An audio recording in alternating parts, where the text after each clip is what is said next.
Right, ladies and gentlemen, welcome to WWE NXT Takeover Philadelphia review. Man, what a fucking show tonight, man. This was a awesome fucking show, and overall the show wasn't fantastic, but the last two matches that closed out the show, the co-main event and the main event itself, was fucking awesome. I was extremely impressed with majority of the matches. 4 out of the 5 matches were really good. Valentine Dream and Cassius Ono, I was impressed with. Did not care. Don't even care for either one of those two performers in NXT. But the rest of the show itself was very impressive. I actually was entertained from top to bottom. The women's championship match was impressive. A lot of heart was put into this pay-per-view, really, to be honest with you guys. This show should be bought on pay-per-view. This is pay-per-view quality wrestling. This is what wrestling should be on the major league stage of WWE, and yet we don't get that anymore.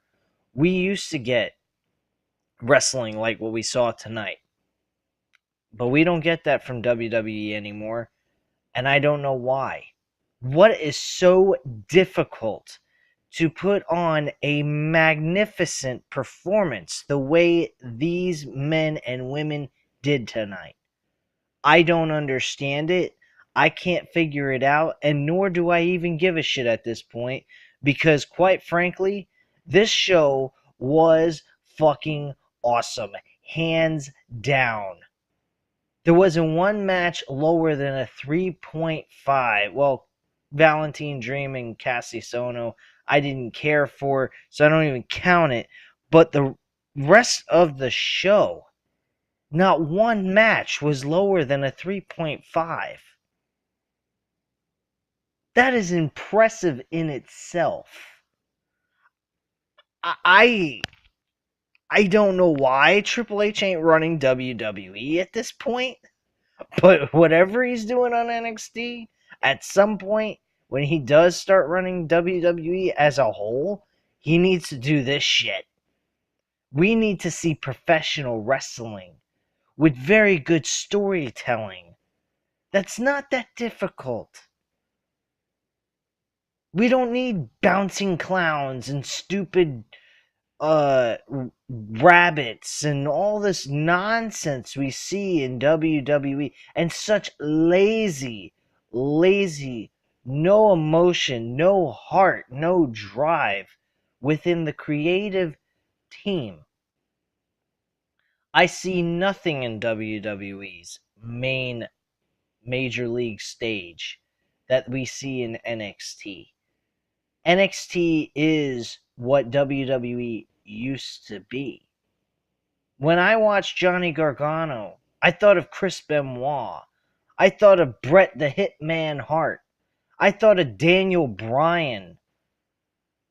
I thought of those performers watching Johnny Gargano. Now, yes, Johnny Gargano did not win tonight, which I was upset about.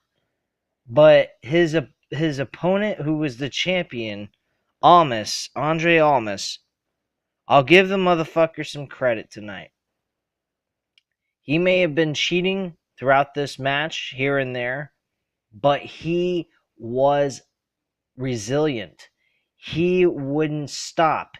He wouldn't give up. He wouldn't lose the title. He was remorseless.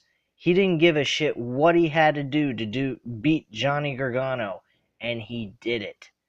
He beat him with an inch of his life, and it had to take Johnny Gargano to be unconscious for Andre Almas to walk away still the NXT World Champion. I have to say this straight up with you guys. I have to think that this was by far the best NXT Championship match I have ever seen in WWE history since the beginning of NXT. Now, others might compete with me and say this is complete horseshit. It is not. Maybe so. I haven't watched all of NXT throughout its history, but the times that I have watched NXT, especially these takeover events, I have never seen such heart-driven competitors like I saw in this one. These guys have faced each other 2 other times before this match, and this match was by far the best one they ever did.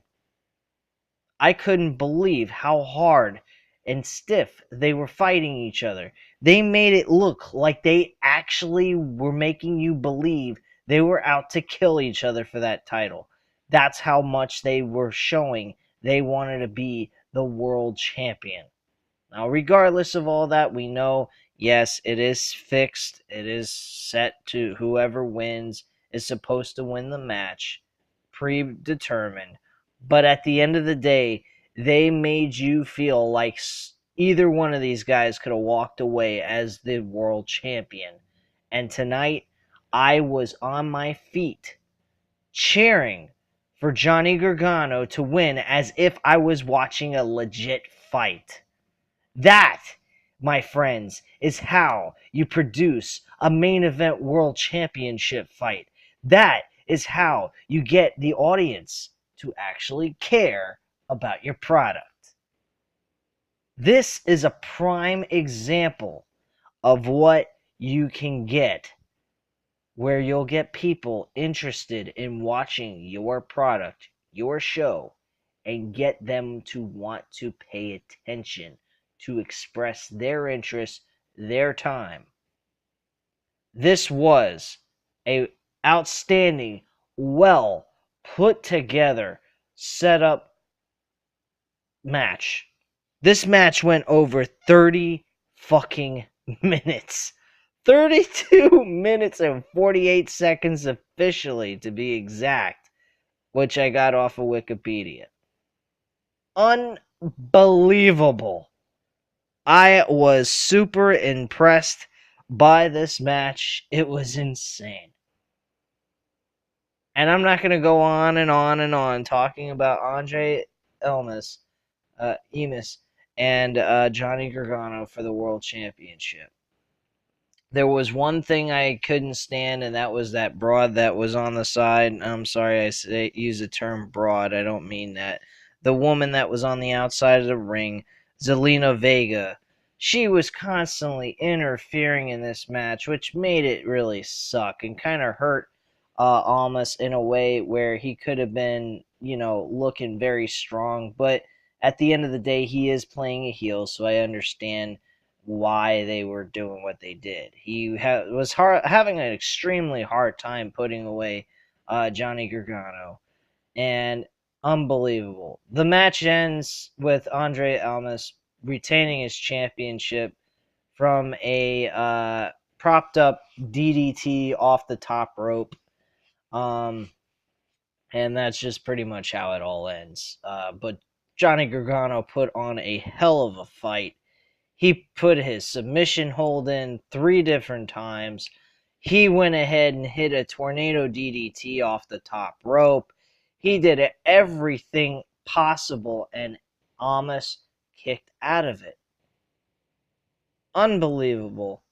Unbelievable match. Great way to end the show. 5 out of 5 stars I give the world title match. Unfucking real. And a match that came before it, that falls in second place, is the Extreme Rules match between Aleister Black and Adam Cole. These guys were brutal with the weapons. Adam Cole really was focused on the weapons more than Aleister Black. Aleister Black has his long legs. He does a lot of kicks and stuff in his matches, so he didn't really need the kendo sticks and the chairs and the tables and all that. There was 2 spots in this match that was downright brutal that I could not believe what I saw. The first one was where Aleister Black puts Adam Cole on his shoulders in a fireman carry and tossed him over his shoulder, and Adam Cole lands right on the tip the very top of the back end of the chair while it's propped up. Normally, when you're supposed to sit down in it, and his back smacked right into that. That was so gruesome, and it looked so painful. I felt so bad for Cole. It was ridiculous. And I have to tell you the truth, man.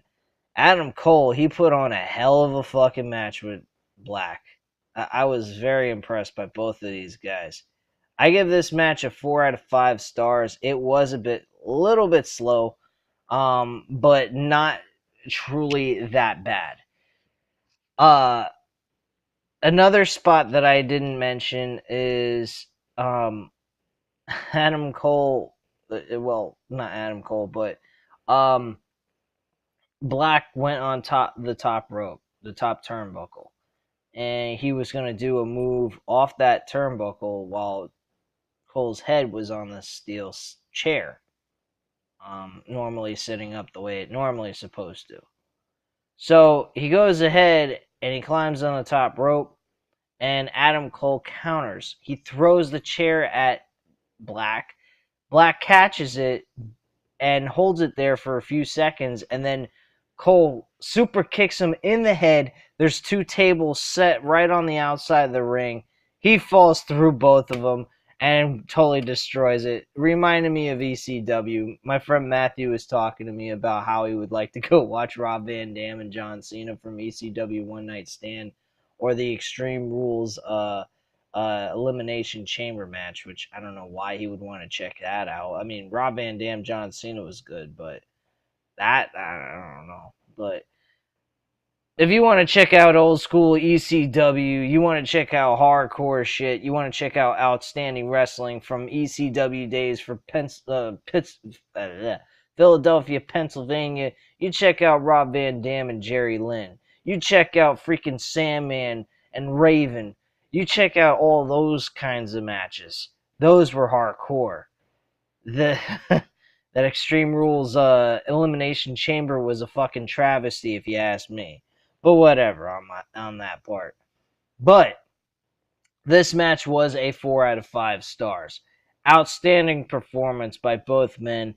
And Aleister Black picks up the victory with a spinning back kick to the chest of Adam Cole and knocks his lights out and pins him 1-2-3. Also, the Undisputed Era tag team with Kyle O'Reilly and Bobby Fish actually had involvement with this, which also brought out Eric Young and Sanity to attack them because they're in the hunt for a rematch that they lost the titles to Kyle O'Reilly and Bobby Fish. So that's understandable, which was a very good idea to throw them in the mix of all that. Valentine, Dream, and Cassiano, I don't care to even review this. This match was by far the worst. To me, it's obsolete. Delete, delete, delete.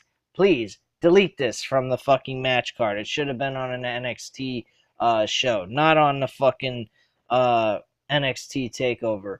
Please, give me Roderick Strong or somebody else for that matter, but not Valentine Dream and Cassius Ono. I can't stomach either one of these two. They both suck. The tag team titles. They opened up the show, actually. I'm sorry I'm not doing this in order how it normally appeared on the show, but I couldn't help myself but to mention what happened during the main event because it was by far the fucking best match I've seen in such a long time outside of Chris Jericho and Kenny Omega. And also Okada and Kenny Omega, which they're not even WWE related, but who cares? It is wrestling. It's entertainment. It's fucking awesome. But this match itself was a good opener. I give this a 4 out of 5 stars. A very well put together match as well, in the sense that they used some realism in this match. Both of these men that they competed against, the Authors of Pain, are very tall guys. Akam and Razor are both very tall, buffed up motherfuckers in comparison to them. they look like they could be on 205 Live. But God help them if they ever have to, because their careers would be done, because 205 Live sucks. But at the end of the day, these two performed very well in the sense they figured out a way around the situation. Akam actually got his leg tweaked. He tweaked his knee when they performed a move. Both Razor and Akam performed a tag team maneuver on, I think it was Kyle O'Reilly. Yeah, Kyle O'Reilly is the guy that they tried to do a tag team move on. And he tweaked his knee coming down from the top rope. So that left things open for the Undisputed Era to have their way with one of their opponents from the opposite tag team. So it was kind of a smart move that they made. They went ahead and attacked the knee that Akam injured and continued to tear at it like no tomorrow. Eventually, that played a major role into this match because at the end of the match, both Razor and Akam were trying to perform their finishing maneuvers where they do double power bombs, basically where they both lift them up, prep for a power bomb by each of them for each opponent, tap their backs, and then slam them to the mat. Well, they did perform that part, but Akam couldn't hold on to one of the guys from Undisputed Era. He kind of fucked up, knocked his friend outside the ring, and Kyle O'Reilly got the roll-up pin and put as much pressure and leverage on Akam that he couldn't kick out because of his knee being so fucked up, and walked away as the new, well, not the new, but the tag team champions. So, with that being said, that was actually a very good move that the NXT creative team came up with in order to finish out this match, or the performance in the match coming up with the idea to actually do this. So I was very impressed with that. Uh, the last thing I'd like to mention, Ember Moon defending her championship against Shayna Baszler. Yeah, Baszler. This woman's a former MMA fighter, I believe. Very rough, very stiff in the ring. Very believable as a person that could have been the women's champion tonight. She definitely made Ember Moon look very beat up to the max. Especially her elbow and arm was fucked up to hell based on what they did. They had her in an arm bar the whole entire match practically. And then finally, after a certain point, she got a roll-up pin and walked away as still the women's champion. But Ember Moon, the way they put her is she fought very, very passionately, got a lot of heart, was inside the armbar for a long period of time in this match, and multiple different occasions, may I add, and she just would not give up.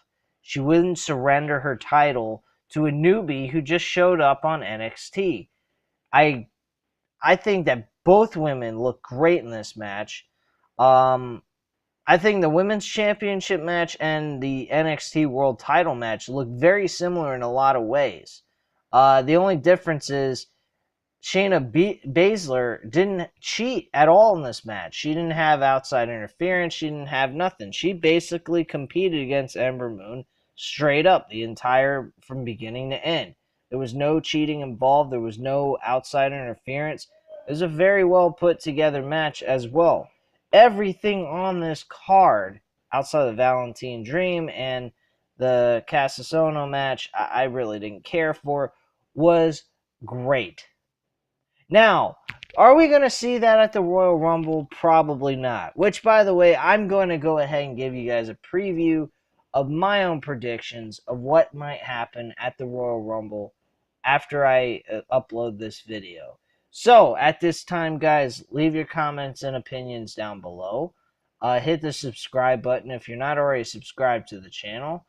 And hit the like button if you liked the video as well.